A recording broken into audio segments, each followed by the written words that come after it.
What have you for me today, Lord? What have you for me today? It's here at your feet I want to be. What have you for me today?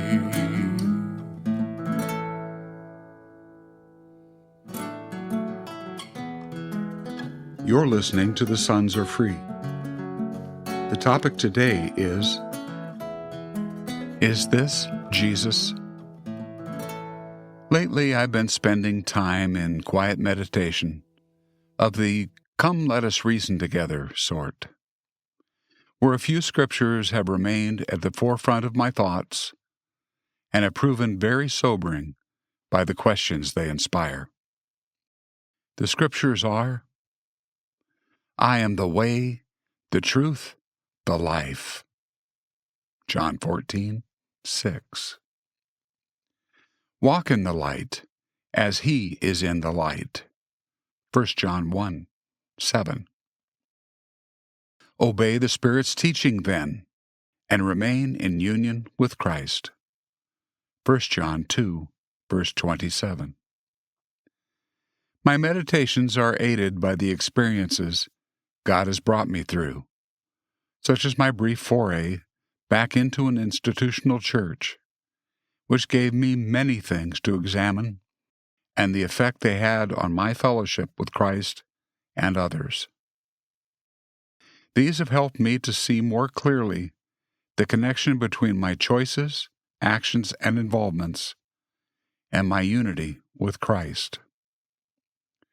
Though simplistic, it is nonetheless helpful to break down scriptures like John 14:6, such as, He is the way, all other ways are dead ends.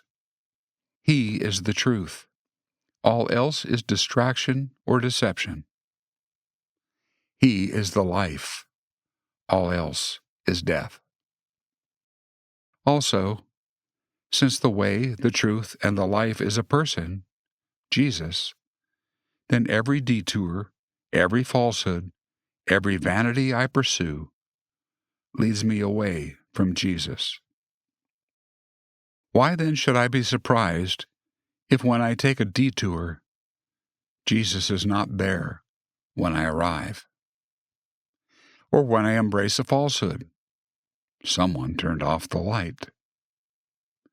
Or when striving to accomplish vain works, there is neither Jesus' life in it, nor time to live and enjoy my own life. It seems to me that before we make a choice or take an action, or buy into some new and exciting teaching, it would benefit us to ask whether or not it leads to Jesus. By Jesus, I mean living Jesus, who is the great I Am, not historical baby Jesus or future rapture Jesus, but living Jesus, present, in the moment Jesus. For example, several people whom I know are preoccupied with the rise of Antichrist, tribulation, and rapture teachings. When I've met them, I talk about Jesus, and they begin jabbering, sometimes incoherently, about current events and speculating about the end times. You'd think they would question rapture teaching, if for no other reason than it points to a speculative future Jesus, not the great I Am who is here and now. In that sense, such teachings divert a believer's focus from the present truth. It's better to ask a few thoughtful questions and save ourselves a world of grief down the road. Is this the way? Is this the truth? Is this the life? Or better yet, combine all three questions into one. Is this Jesus? These are the questions that help me remain on track, discard falsehoods and distractions, save me from vain works, and preserve my union with the living Christ. If you should find yourself out of fellowship with Jesus, perhaps it's time to ask where it is you took a detour and came to a dead end.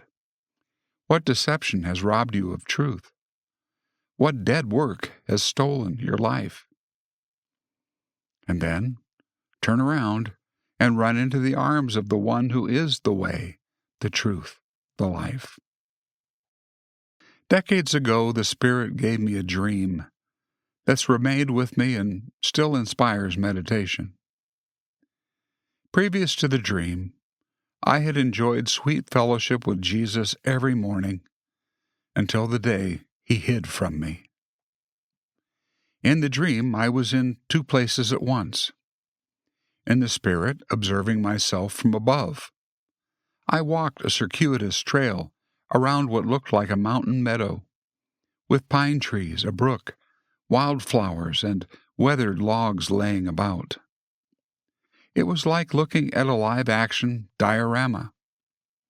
Mini-me was frantically searching for Jesus, beating the proverbial bushes to find him. Coming full circle to where I started from, I fell against the large rock that marked the trailhead, and there I wept because I failed to find Jesus. No sooner had I fallen upon the rock, laying my head upon it, than Jesus appeared and said, "Here I am." There the dream ended. My dream was similar to the story of Jacob's ladder. Jacob was fleeing from his brother Esau, running to save his own skin.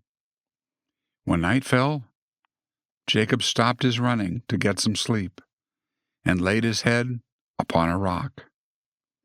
Symbolic of falling upon Jesus, who is the rock, yielding to him completely, mind and body, heaven opened to Jacob.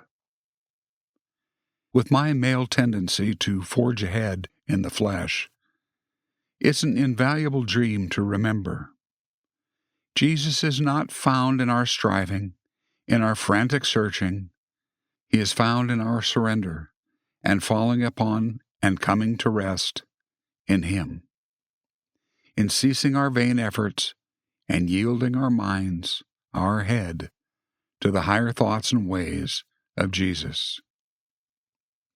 Whenever we do that, wherever we do that, yield to Jesus completely, heaven opens, and there we find him waiting for us. That's all for today, friends. Remember, Christ has freed us so that we may enjoy the benefits of freedom. Therefore stand firm and let no one put you under the yoke of slavery again. Thank you for listening to The Sons Are Free. I'm Jack Helser. Until next time.